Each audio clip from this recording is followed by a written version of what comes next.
speculating about Joe Manchin and is he going to blow up? Joe Biden, President Biden this morning gave a speech calling for a significant portion. Let me get over to the New York Times website because it was right up there in the headline. Calling for almost half. I thought it was 45%. They say almost half of the nation's electricity to come from the sun by 2050. And this should be a no-brainer. Germany did this 30 years ago with the 100,000 rooftops program. I gave a speech in Barcelona, Spain, with I think they're called members of parliament. There's a German name for guys, men and women who are members of the German parliament. But he was a parliamentarian who was the co-host, the co-introducer of this. He's now passed away, but the two of us spoke at this conference in Barcelona. Maybe, I don't know, 10 years ago, 15 years ago. And he just explained it. It was very simple, the way that they did it. And that was that the German government decided that they didn't want to build any more nuclear power plants and they didn't want to burn any more coal. And there was lots and lots of sun falling on Germany, even though Germany is the cloudiest country in Europe.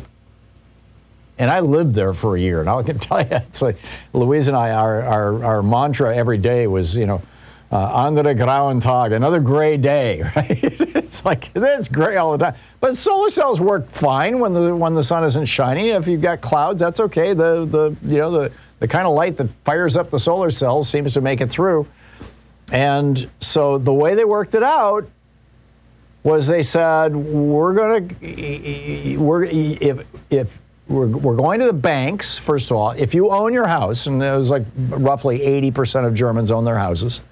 So if you own your house, and the rest, it was landlords. And so if you're a landlord, this works too. So, pretty much covered everybody.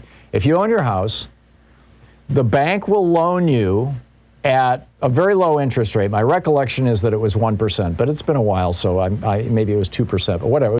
The bank will loan you enough money to put solar panels and big batteries and stuff to solarize your house. Keep in mind, this was in the 80s, maybe the 90s. The bank will loan you that money on a 10-year loan, and what we know is that, let's say that the repayment on that loan would be $100 a month. And right now you're spending, let me figure out an easier way to explain this.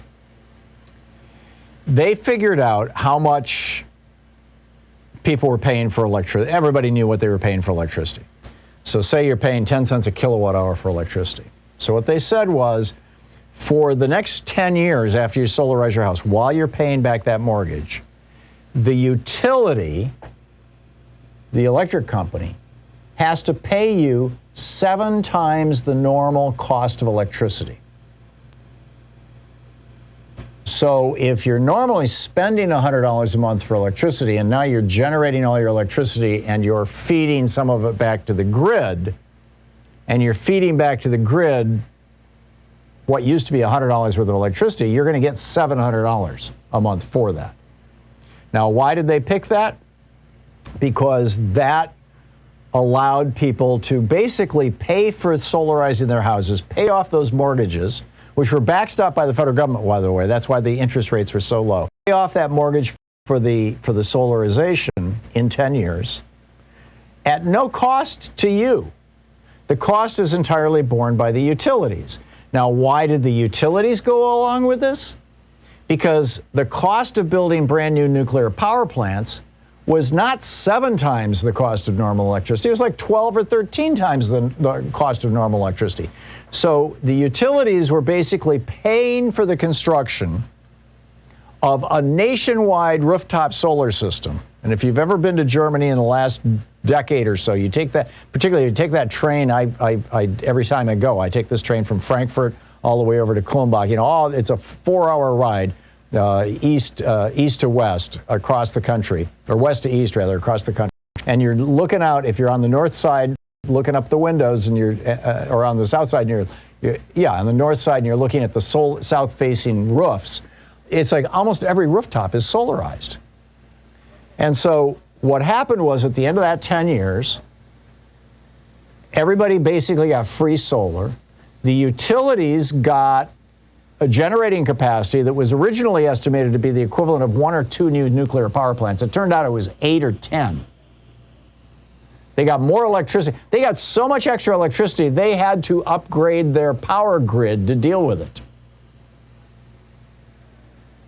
And everybody won. Utilities got cheaper electricity.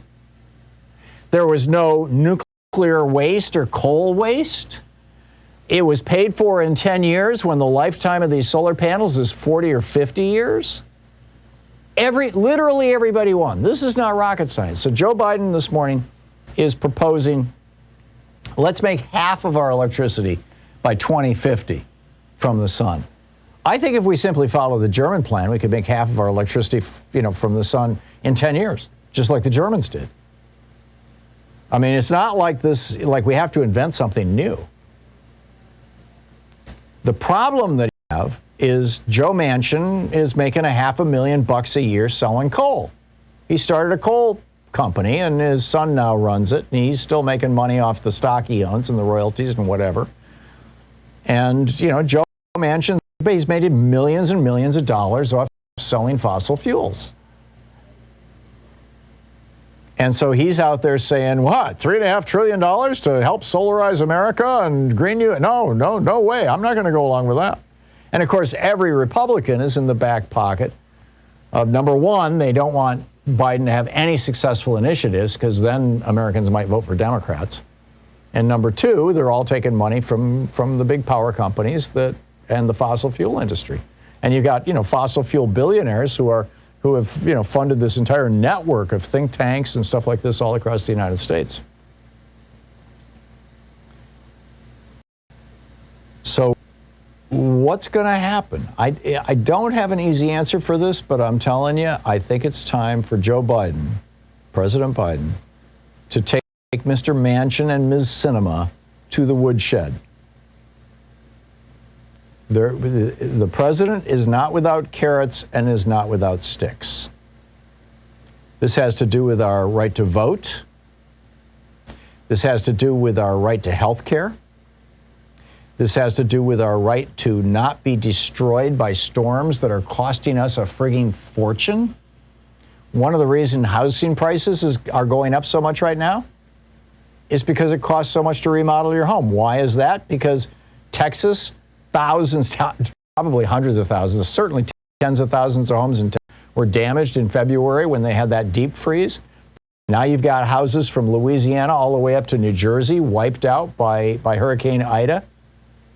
They all have to be replaced. We're buying an awful lot of our housing, rebuilding housing stuff from China.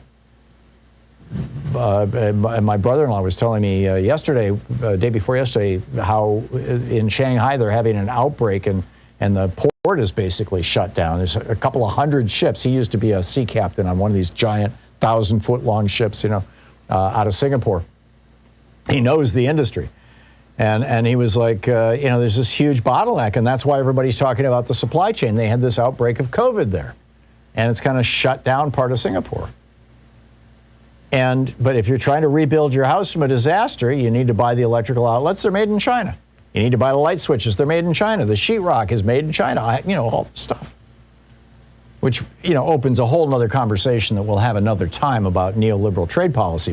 But nonetheless, here we have this opportunity to do something about global warming and reboot America and get us off fossil fuels that are not only poisoning our climate, they're poisoning us. 10,000, the best estimate is that 10,000 Americans die every year from cancers caused by car exhaust and coal-fired and oil-fired power plants. And that doesn't include the cost of asthma and things like that. I mean, we will get healthier. We will save money. Our healthcare system will be improved.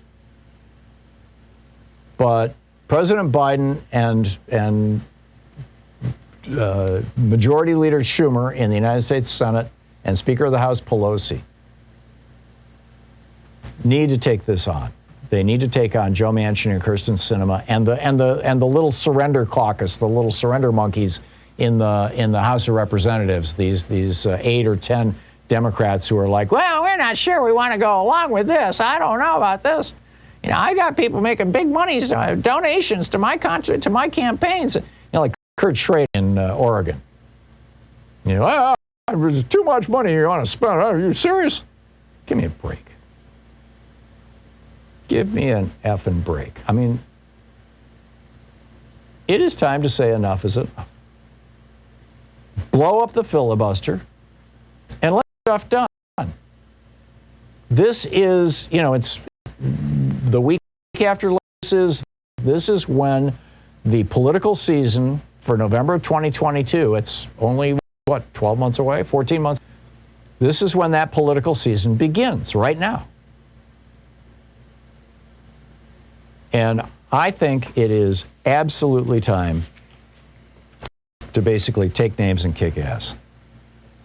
Over at TPM, Kay Riga is writing a Talking Points memo. Various reforms and tactical ideas haven't swayed Manchin or Sinema. Voting protections, gerrymandering clock has started. You know, we could stop gerrymandering and go to drawing districts that actually, you know, reflect geography and science and math and like that, very simply by outlawing gerrymandering. Excuse me. Oh, didn't get to my mute button fast enough. Sorry about that. And the anti-filibuster, but, you know, this is something that has to be done. And I am calling on the President of the United States, on President Biden. He has not, up to this point, been willing to throw all his weight behind calling out those people, behind ending the filibuster. And he has to do it. He has to do it. We've got to end the filibuster, this thing that John C. Calhoun started to preserve slavery. It needs to end.